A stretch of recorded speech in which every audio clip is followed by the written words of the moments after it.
Hello students, today we will study about textbook exercise question answer 8 to 12 of chapter 6 Physical and Chemical Changes class 7 CBSE और NCERT science. Students आज हम इस chapter के text book exercise के question answer 8 to 12 को study करेंगे और उन्हें लर्न करेंगे। क्वेश्चन नंबर 8 स्टूडेंट्स, डिस्क्राइब यानी एक्सप्लेन करना हमें how crystals of copper sulphate are prepared, कि कॉपर सल्फेट के जो क्रिस्टल्स फॉर्म है स्टूडेंट्स उसे कैसे प्रिपेयर किया जाता है, इस बात को हमें डिस्कस करना है। डिस्क्राइब यानी एक्सप्लेन करना है कंप्लीट, कि क्या प्रोसेस यूज की जाती है, किस तरह से क्रिस्टल्स फॉर्म किए जाएंगे। सो स्टूडेंट सबसे पहले क्या करेंगे कि एक cup of water is taken in a beaker. Beaker में क्या किया, एक कप ऑफ वाटर हमने ले लिया। Add some drops of dilute sulphuric acid, और उसमें कुछ डिलूट सल्फ्रिक एसिड की ड्रॉप से ऐड कर दी। इसके बाद हीट इट, उसे गर्म करना स्टार्ट किया। And when it starts boiling, जैसे वो बॉयल होना स्टार्ट हो जाता है, ऐड कॉपर सल्फेट पाउडर, उसमें कॉपर सल्फेट पाउडर को ऐड करना स्टार्ट कर दिया। स्लोली यानी धीरे धीरे, एकदम से नहीं डाला, धीरे धीरे पाउडर को डालते गए। विद ए कंटिन्यूस स्ट्रिंग, और लगातार उसको मिलाते भी रहे ताकि उसकी गांठें ना बने, वो अच्छी तरह से डिजोल्व होता रहे।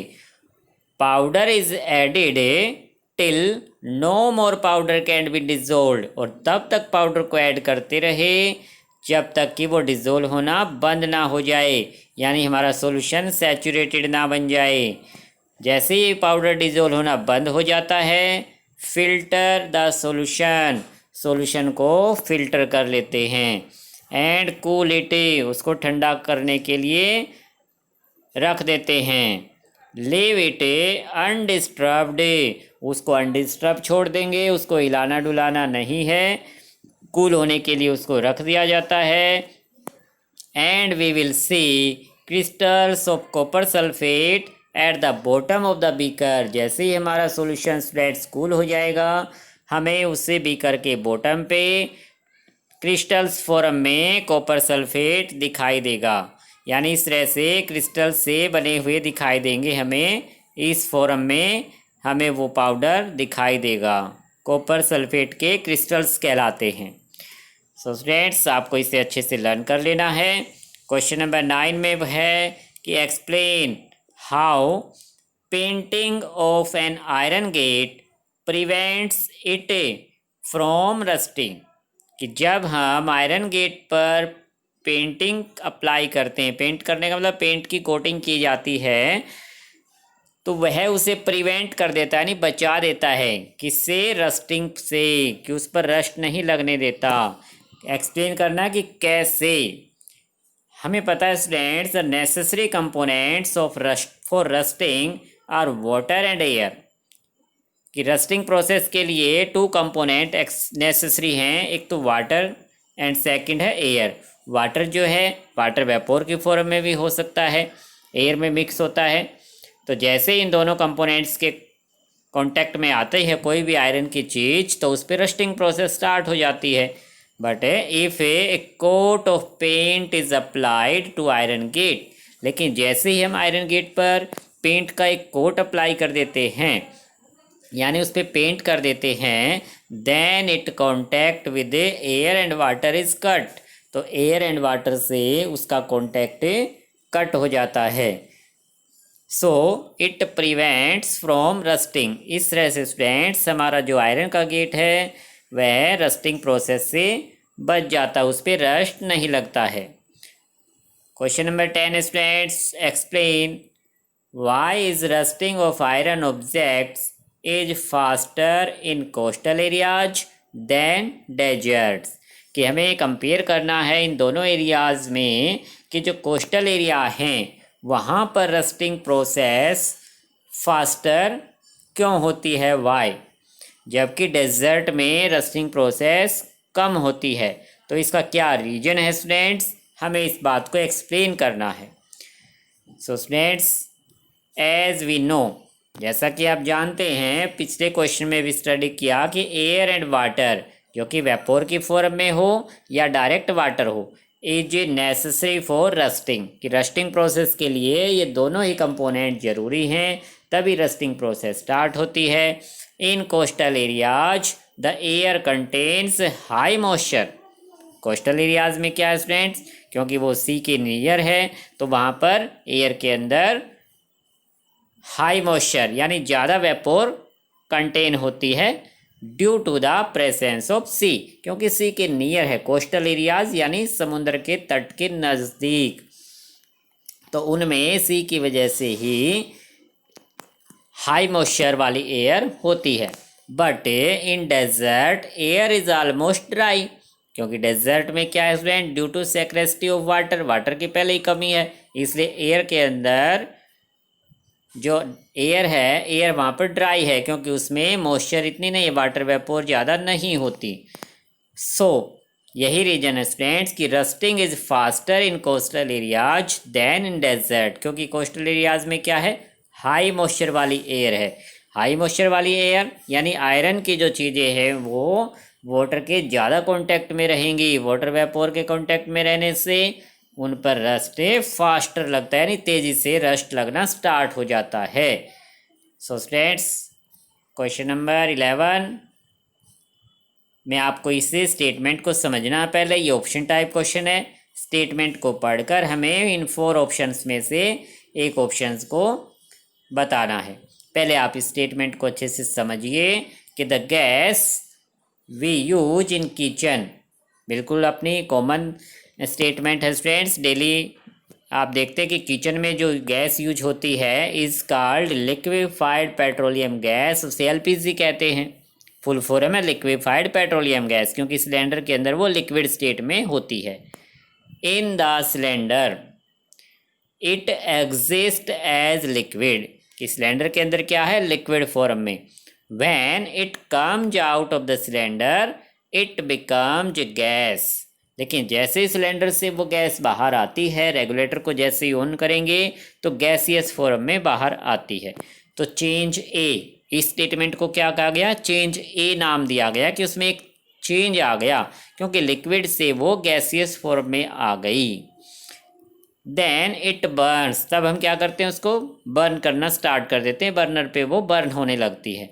तो ये चेंज बी नाम दे दिया उसको, बी नंबर, कि उसमें फिर से चेंज आया कि वो बर्न होना स्टार्ट हो गई है।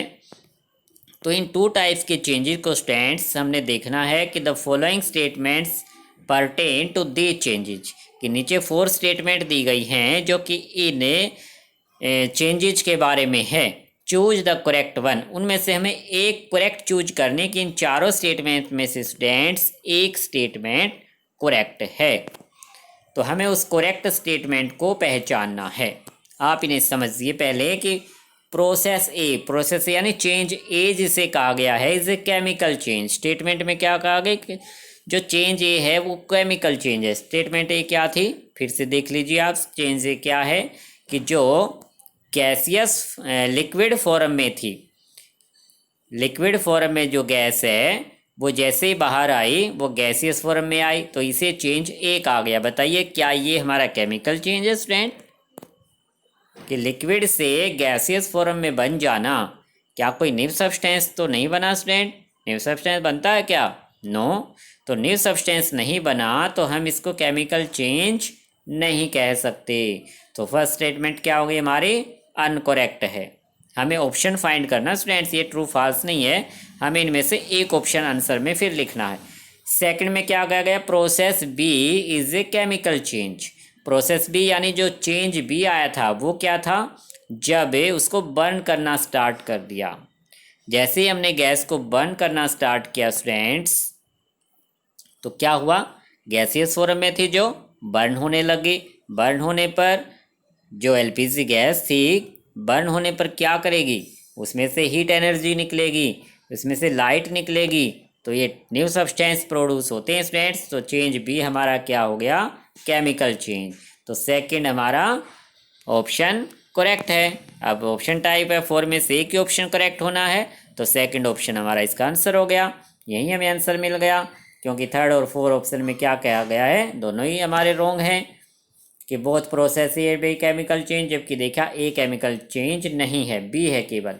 तो इसलिए थर्ड ऑप्शन भी हमारा पूरी तरह से कंप्लीट राइट नहीं है, ओनली बी ऑप्शन हमारा राइट था। तो आंसर में हम लिखेंगे process B is a chemical change.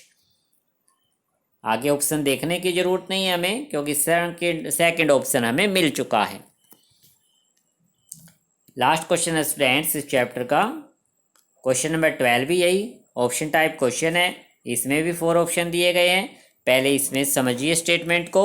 N aerobic bacteria digest animal waste, कि एन एरोबिक बैक्टीरिया क्या करता है, एनिमल वेस्टेज को डाइजेस्ट कर लेता है और कन्वर्ट कर देता है किसमें, बायोगैस में, एंड प्रोड्यूस ए बायोगैस, कि उसने क्या किया, एनिमल वेस्ट को बायोगैस में प्रोड्यूस कर दिया, चेंज कर दिया। तो ये चेंज ए हो गया उसमें कि हमारे पास एनिमल की वेस्टेज थी, एनिमल का जो डंग होता है या उससे कि जो भी वेस्टेज है उसको हम एक गड्ढे में दबा देते हैं, तो एनारोबिक बैक्टीरिया उसे वेस्टेज को डाइजेस्ट करते हैं और उसको बायोगैस में प्रोड्यूस कर देते हैं। The biogas is then burned as fuel, फिर बायोगैस को जैसे एलपीजी को बर्न किया जाता है वैसे ही स्टूडेंट्स बायोगैस को बर्न किया जाता है फ्यूल के रूप में। तो ये चेंज भी हो गया। The following statements pertain to the changes, choose the correct one, यानी वन स्टेटमेंट करेक्ट है उसे हमें चूज करना है। फर्स्ट ऑप्शन क्या है, process A is a chemical change, कि प्रोसेस ए केमिकल चेंज है। क्या देख रहे हैं स्टूडेंट्स, प्रोसेस ए में क्या हुआ चेंज, ए में जो एनिमल वेस्ट था वो बायोगैस में प्रोड्यूस हो गया। जब एनिमल वेस्ट बायोगैस में प्रोड्यूस होगा स्टूडेंट, चेंज होगा, तो एक न्यू सब्सटेंस बना, आपको दिखाई दे रहा होगा कि पहले वो एनिमल की वेस्टेज थी फिर वो बायोगैस बन गया है। तो पहले वाले सब्सटेंस में और बाद वाले सब्सटेंस में बिल्कुल डिफरेंस है, दोनों डिफरेंट सब्सटेंस है, इसलिए केमिकल चेंज है। तो हमारा फर्स्ट ऑप्शन करेक्ट है। लेकिन बाकी ऑप्शन भी देखने हैं। चेंज सेकंड ऑप्शन में क्या कहा गया, process B is a chemical change, process B को भी केमिकल बताया गया है। क्या देख रहे हैं प्रोसेस बी में कि जो बायोगैस है बर्नट हुई, जैसे ही बायोगैस बर्न होगी तो क्या होगा, वही हीट एनर्जी लाइट निकलेगी। तो न्यू सब्सटेंस इसमें भी है, तो चेंज भी क्या है, ये भी केमिकल चेंज। इसमें तो स्टूडेंट 2 ऑप्शन ठीक हो गए, जबकि एक ही ऑप्शन ठीक होना था। तो थर्ड ऑप्शन में देख रहे हैं हम कि क्या लिखा गया है, both process A and B are chemical change, दोनों में ए और बी को दोनों को केमिकल चेंज कहा गया है। तो फर्स्ट और सेकंड की बजाय अब हमारा थर्ड स्टेटमेंट राइट हो जाती है। फोर्थ में क्या है, none of these process is chemical, जबकि दोनों ही केमिकल हैं, तो 4 भी क्या हमारा रॉन्ग है। तो third option is a right. So students ये आपको आज अच्छे से लर्न कर लेने हैं, अपनी फेयर नोटबुक में नोट कर लेने हैं। Okay student, thank you.